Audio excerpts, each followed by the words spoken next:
మనుషులే కానకపోయి మూత తీసున్న మ్యాన్ హోల్లలో పడుతుంటారు. ఆడ జారి పడతామని తెలిసినా కూడా జలపాతాలకు పోయి ఫోటోలు తీసుకుంటా ప్రమాదాలు కొని తెచ్చుకుంటారు. నీళ్ళల్లో దిగి ఈత రాక ప్రాణాలు ఇడుస్తారు. తెలివని జాగాల్లోకి పోయి కాటగలుస్తుంటారు. ఇట్లా మనుషులే ఒక్కోపారి తెలివక ఆగమైతుంటారు. అసొంటిది జంతువులు కావా చెప్పుర్రి. గట్నే దూపైతే నీళ్లు తాగుదామని షెర్లకు దిగిన ఏనుగు బురదల దిగబడ్డది. కాలు నొప్పితోటి బయటకు రాలేకపోయిందట. ఇక దాన్ని బయటకు తీసేందుకు ఫారెస్ట్ వాళ్ళు పెద్ద రెస్క్యూ ఆపరేషన్ చేసిర్రు.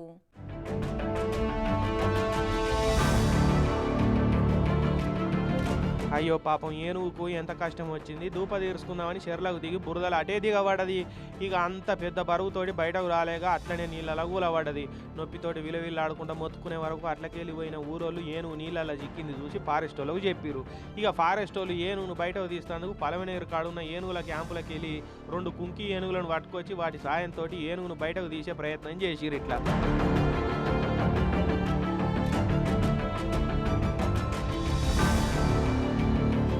ఏనుగులు అంటే అయ్యేంటియో అనుకునేరు.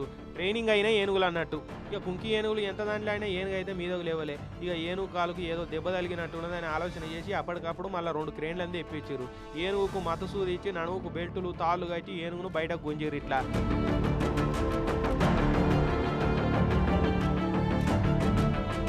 ఇక ఏనుగును వ్యాన్లు ఎక్కించుకొని తిరుపతి ఎస్వి జూకొండ వేరు. ఇక ఆడ డాక్టర్లు దానికి పరీక్షలు చేస్తే కుడికాలు ఇరిగిందని తెలిసింది.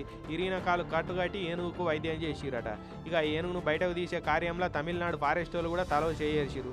అయితే ఈ ఏనుగు 15 రోజుల కింద తమిళనాడు నుంచి వస్తున్న ఏనుగుల గుంపుల నుంచి కాట కలిసి చిత్తూరు జిల్లా యాదమరి మండలం గుడ్డివాని చెరువు దిక్కొచ్చి ఇట్లా దిగబడ్డదట. ఇక దీన్ని నసివు మంచిగుండి మనుషుల కంట పడ్డది. ఇట్లా బచాయించిపోయింది అన్నట్టు.